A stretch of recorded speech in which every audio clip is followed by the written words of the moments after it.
Bismillahirrahmanirrahim. Assalamualaikum warahmatullahi wabarakatuh. Sahabat Kebun Berkah dimanapun sahabat Kebun Berkah berada, jumpa lagi di channel Junediono Kebun Berkah, channel resmi Kebun Berkah. Kebun Berkah sendiri merupakan suatu wadah informal yang terdiri dari penyuluh kehutanan maupun pertanian, baik yang masih sebagai aparatur sipil negara atau ASN maupun yang sudah purna tugas. Dan ada juga penyuluh yang bukan ASN, namun beliau-beliau sangat semangat, sangat berdedikasi di dalam melakukan penyuluhan, terutama penyuluhan kehutanan kepada masyarakat. Mereka bergabung di dalam suatu wadah yang disebut sebagai Penyuluh Kehutanan Swadaya Masyarakat (PKSM). Dan di Kebun Berkah juga terdapat petani baik yang secara individual maupun yang sudah bergabung di dalam kelompok tani. Ada Pak Abdullah, beliau adalah ketua kelompok Kakpoktan atau Babakan Surya Tani yang bermarkas di Kampung Pasir Tengah, Desa Sukaharja, Kecamatan Cijeruk, Kabupaten Bogor. Pak Abdullah melalui Poktan Babakan Surya Tani membuat atau membentuk satu wadah yaitu Saung Kebun Berkah. Dan Saung Kebun Berkah ini merupakan suatu wadah untuk membudidayakan tanaman hias aroid, yaitu tanaman hias yang memiliki keindahan pada daunnya, seperti aglaonema, anthurium, dan jenis-jenis lainnya. Dan alhamdulillah, Saung Kebun Berkah juga telah bermitra dengan petani-petani kecil di sekitar Desa Sukaharja, seperti Desa Ciapus, ada Desa Taman Sari, dan bahkan sudah bermitra dengan petani-petani tanaman hias di daerah Puncak Bogor, Kecamatan Megamendung, Kecamatan Cisarua, maupun Kecamatan Ciawi. Di Kebun Berkah juga terdapat kelompok tani hutan sumber rezeki di bawah pimpinan Bapak Soleh Iskandar. Kelompok tani hutan sumber rezeki melakukan pengelolaan lahan dengan menanami tanaman-tanaman kehutanan dengan pertanian, atau kita sebut dengan istilah agroforestry. Ada tanaman akasia, ada tanaman sengon, ada tanaman jahe, cabai, pisang, dan sebagainya. Ada juga KTH kelompok tani hutan sadar tani muda yang dipimpin oleh Kang Ian. Ini ada di Gadog, Ciawi, yang membudidayakan lebah madu. Silakan sahabat Kebun Berkah yang mau membeli madu bisa ke Kang Ian, ke KTH Sadar Tani Muda. Ada juga komunitas-komunitas seperti Saung Nata Buana yang mengedukasi, memberi pendidikan terkait dengan budidaya madu, desa wisata, dan lain sebagainya kepada sahabat Kebun Berkah. Baik, sahabat Kebun Berkah, dimanapun sahabat Kebun Berkah berada, kita jumpa lagi untuk membahas tanaman langka Indonesia dan buah lokal Indonesia. Kali ini kita akan membahas Gandaria. Gandaria ini memang sangat dikenal di Provinsi Maluku ya. Namun sebelum kita membahas terkait dengan buah Gandaria atau tanaman Gandaria, alangkah baiknya sahabat Kebun Berkah,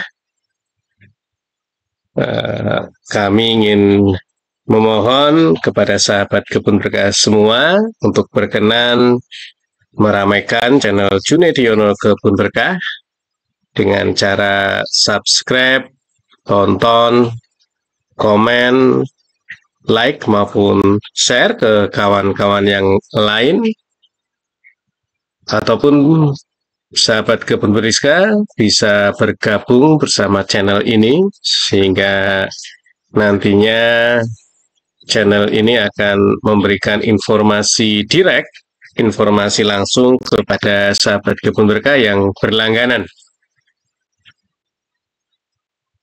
Dengan dikenalnya channel Junediono Kebun Berkah, harapan kami ada dua. Yang pertama, program-program dari kehutanan maupun dari pertanian maupun perkebunan bisa diketahui oleh masyarakat, sehingga harapannya juga bahwa program-program tadi bisa tepat sasaran.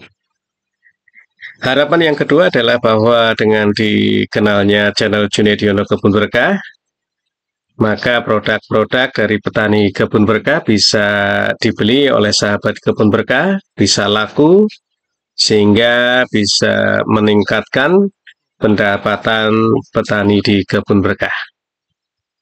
Baik sahabat Kebun Berkah yang berbahagia, mari kita membahas terkait dengan tanaman gandaria.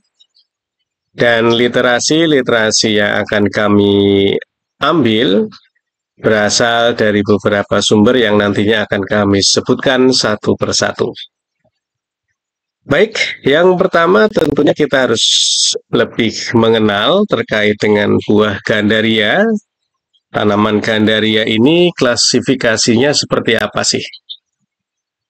Berdasarkan situs www.id.wikipedia.org dengan judul gandaria, bahwa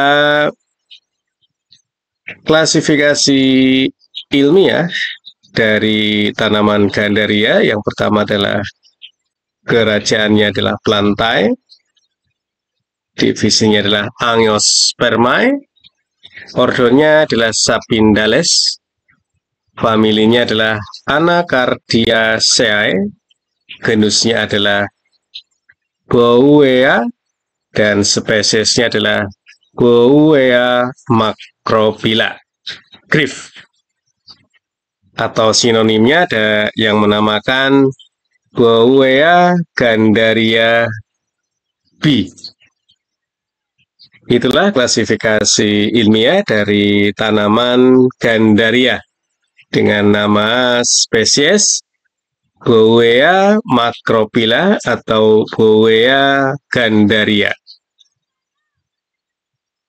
Sahabat Kebun Berkah yang berbahagia, terkait dengan morfologi atau deskripsi dari tanaman gandaria ini,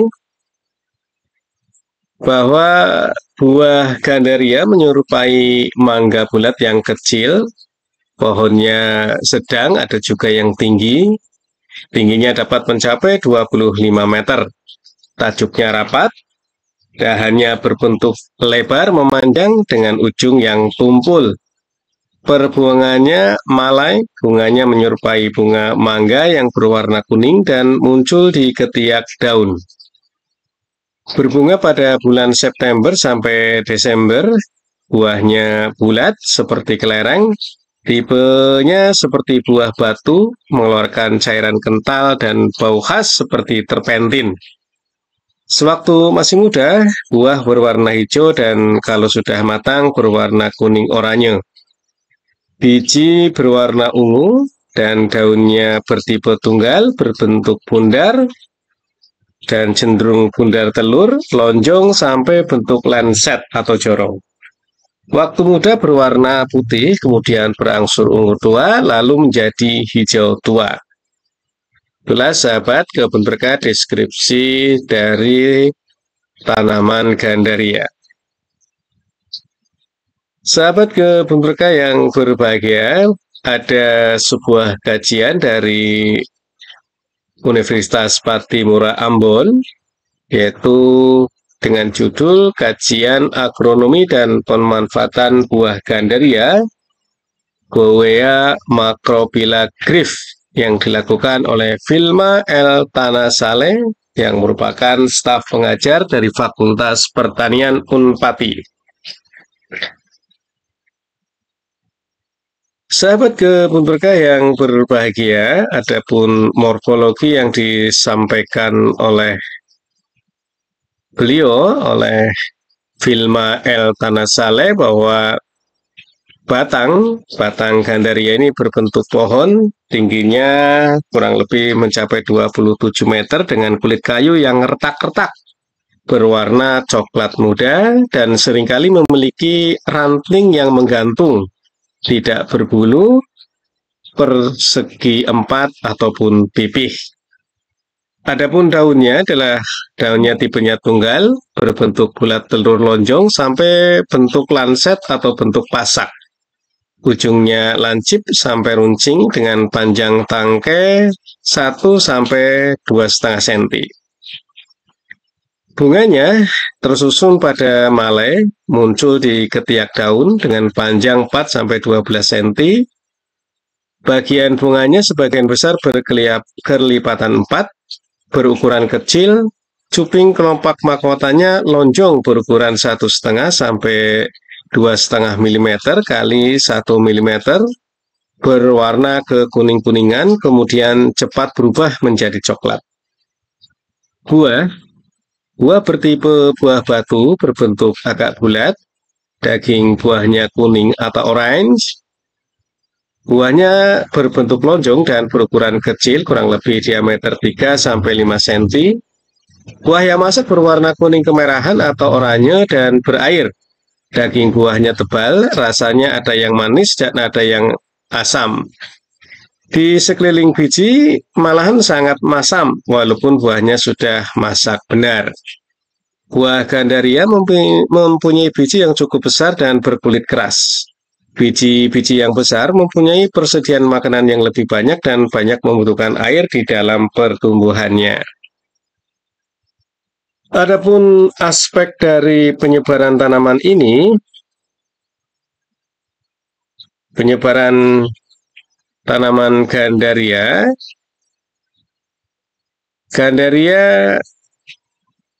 merupakan tanaman tropik basah yang dapat tumbuh pada tanah yang ringan dan subur. Dapat tumbuh liar di hutan dataran rendah dengan ketinggian 500 meter di atas permukaan laut. Gandaria merupakan tanaman tropis yang tumbuh baik pada ketinggian tadi ya, dan 5-800 meter di atas permukaan laut, namun sangat baik dan produktif pada ketinggian 500 meter di atas permukaan laut. Tanaman gandaria memiliki adaptasi yang cukup tinggi terhadap iklim dan tanah. Namun untuk dapat tumbuh dengan baik dan berproduksi tinggi dibutuhkan kondisi iklim dan tanah tertentu. Adapun iklimnya, suhu yang diinginkan yang sesuai dengan fluktuasi harian rata-rata adalah 24 derajat sampai 28 derajat Celcius dengan curah hujan yang optimal berkisar antara 2.500 mm sampai 3.000 mm per tahun dengan bulan kering 3 sampai 4 bulan. Kelembaban nisbinya adalah 70 sampai 80%. Ya. Pula terkait iklim ataupun suhu yang cocok untuk tanaman gandaria. Sahabat kebun berkah yang berbahagia, adapun tanah. Pada umumnya, tanaman gandaria dapat tumbuh pada berbagai jenis tanah, baik daerah datar, berombak, berbukit, sampai bergunung.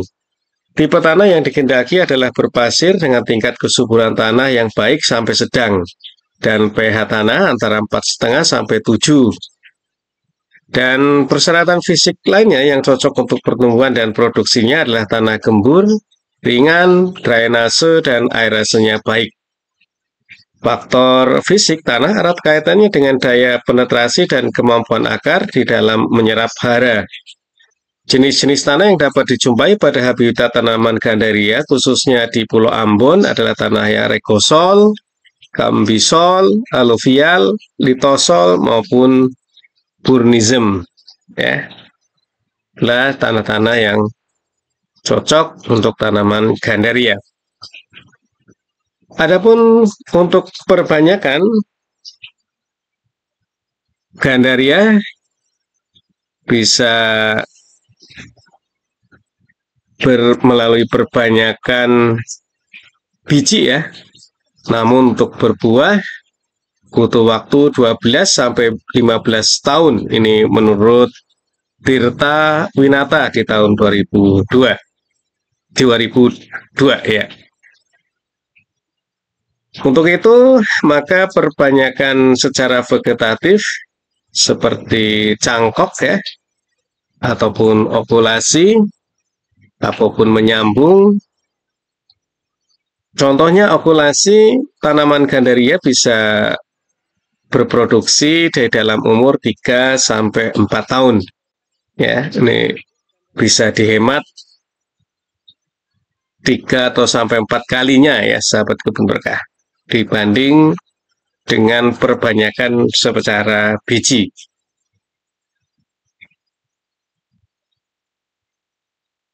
Sahabat kebun berkah yang berbahagia, bahwa gandaria tadi secara generatif, apabila ditanam dengan perbanyakan generatif, maka panen perdana bisa mencapai umur 10 sampai 15 tahun setelah tanam. Atau kalau berasal dari perbanyakan vegetatif seperti okulasi, bisa 5 atau 6 tahun ya, atau bahkan ada yang 3 4 tahun sudah berbuah. Sahabat kebun berkah, adapun kandungan dari buah gandaria.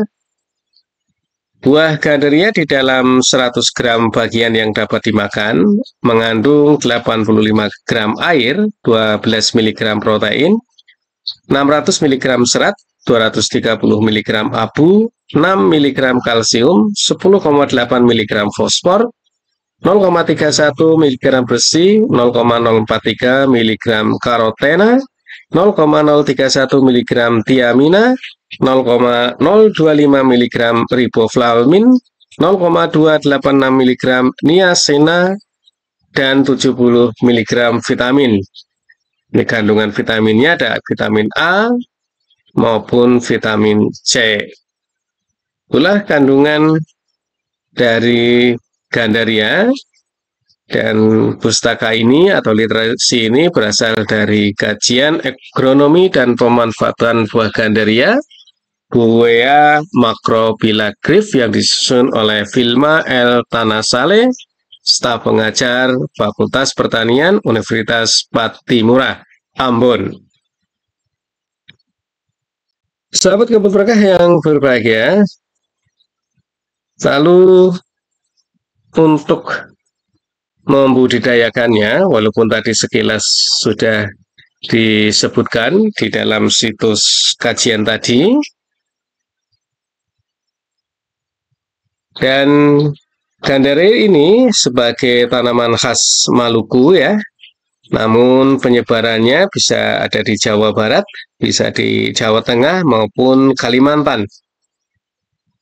Gandaria memiliki potensi untuk dijadikan sebagai obat herbal ya, namun secara umum buah gandaria dimanfaatkan untuk campuran pembuatan sambal. Untuk cara budidaya buah gandaria, kita tadi sudah mengerti terkait dengan syarat tumbuh dari gandaria yang optimal ya, bisa di ketinggian 500 meter di atas permukaan laut. Dan secara pembibitan atau perbanyakan bibit bisa menggunakan biji maupun bisa menggunakan bagian vegetatif dari tanaman ini, baik cangkok, okulasi maupun menempel. Yang akan kami sajikan di sini atau disarankan di sini adalah yang dilakukan perbanyakan secara vegetatif, yaitu okulasi. Setelah bibit kita siapkan ya, kurang lebih bibit sudah tumbuh sekitar 20 cm, lalu kita pindihkan ke polybag ya. Dan apabila sudah tinggi 70 cm, maka sudah bisa ditanam di lapangan. Ini adalah perbanyakan menggunakan biji ya, sahabat kebun berkah. Alhamdulillah bibit sudah disiapkan ya, baik dengan okulasi maupun dengan bibit. Jadi dengan ketinggian 7 cm, maka langkah keduanya adalah pembuatan lubang tanam. Lubang tanam ini bisa berukuran 50 kali 50 kali 50 ataupun 40 kali 40 kali 40, disesuaikan dengan kondisi bibit maupun kondisi lahan yang akan dijadikan budidaya. Setelah lubang dibuat, maka taburkanlah dengan kompos atau pupuk kandang sepertiga bagiannya dan biarkan lubang tersebut selama 7 hari ya, biarkan saja.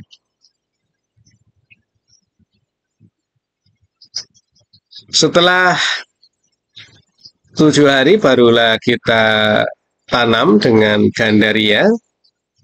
Kita harus hati-hati di dalam menanamnya.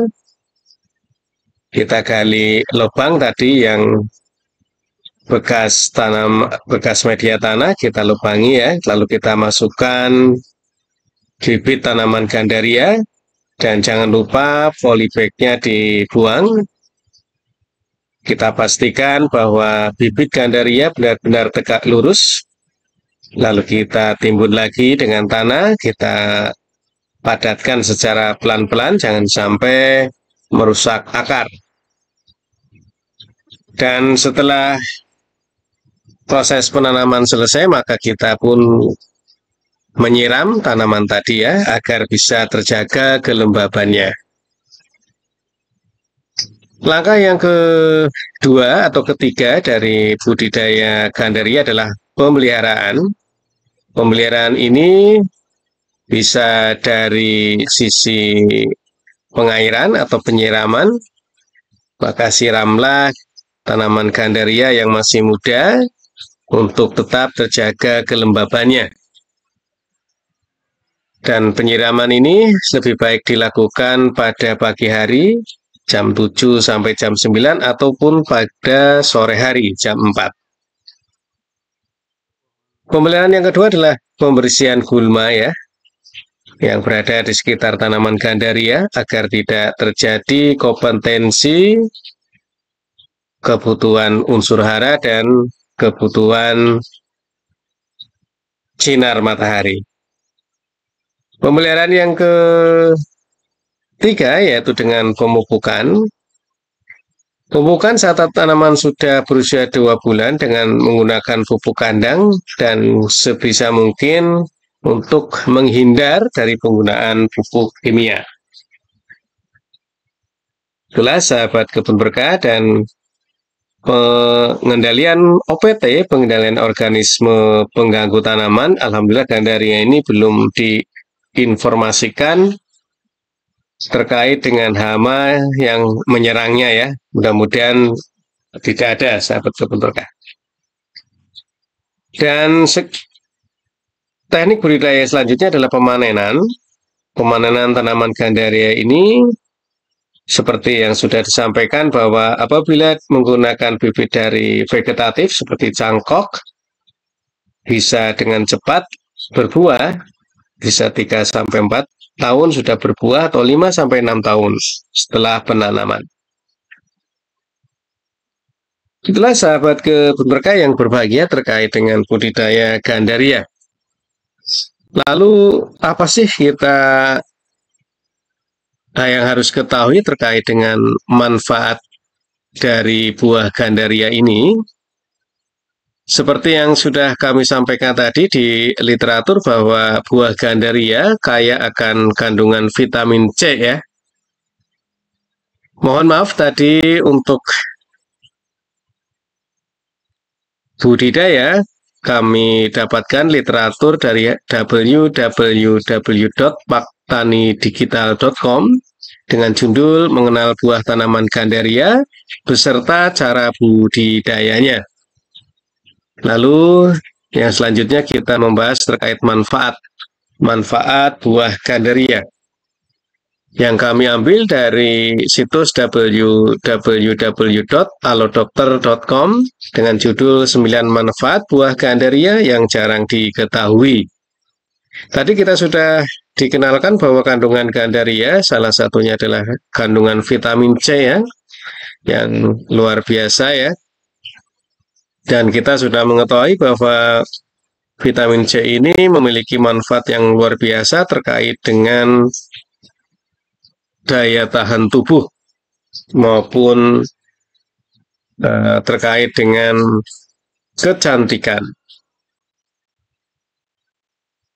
Sahabat Gebeberkah yang berbahagia, dengan kandungan yang sudah kami sampaikan, maka manfaat buah Gandaria untuk kesehatan yang pertama adalah mencegah penyakit infeksi. Ini buah Gandaria mengandung vitamin C yang tinggi sehingga konsumsi buah ini dapat meningkatkan imunitas tubuh. Ini dikarenakan vitamin C dapat meningkatkan jumlah sel darah putih sehingga bisa melindungi tubuh dari infeksi yang menyebabkan beragam penyakit. Yang kedua adalah mencegah tanda penuaan dini. Ini juga sebagai akibat dari kandungan vitamin C dan asam amino. Seperti buah Gandaria diyakini dapat mengurangi tanda penuaan dini. Ini dikarenakan vitamin C dan asam amino dibutuhkan untuk meningkatkan produksi kolagen dan asam hyaluronat di dalam tubuh. Pada kulit, kolagen dan asam hyaluronat berfungsi untuk menjaga kelembaban dan elastisitas kulit sehingga kulit terlihat lebih sehat dan kencang. Manfaat yang ketiga adalah mencegah dan mengatasi sembelit.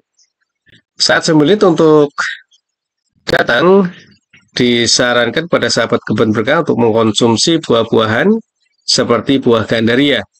Buah ini mengandung serat yang dibutuhkan untuk melembutkan tinja sehingga tinja lebih mudah dikeluarkan ketika Anda sedang buang air besar.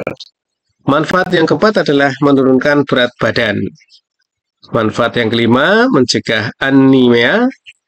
Manfaat yang keenam, menguatkan tulang. Konsumsi buah Gandaria dapat meningkatkan kesehatan tulang. Manfaat buah Gandaria ini bisa diperoleh berkat kandungan mineral penting yang dibutuhkan untuk mendukung pertumbuhan dan perkembangan tulang yang sehat. Manfaat yang ketujuh adalah menghindari resiko terjadinya katarak. Manfaat yang kedelapan, mencegah penyakit jantung koroner, dan manfaat ke-9 adalah mencegah penyakit kanker. Ini yang didapat dari situs www.alodokter.com. 9 manfaat buah Gandaria yang jarang diketahui, yang ditujuh oleh Dr. Airindia Bella. Itulah sahabat kebun berkah terkait dengan buah Gandaria, buah khas Maluku yang kondisinya memang sudah jarang dilihat dan mudah-mudahan bisa dilestarikan sahabat kebun berkah. Terima kasih dan assalamualaikum warahmatullahi wabarakatuh.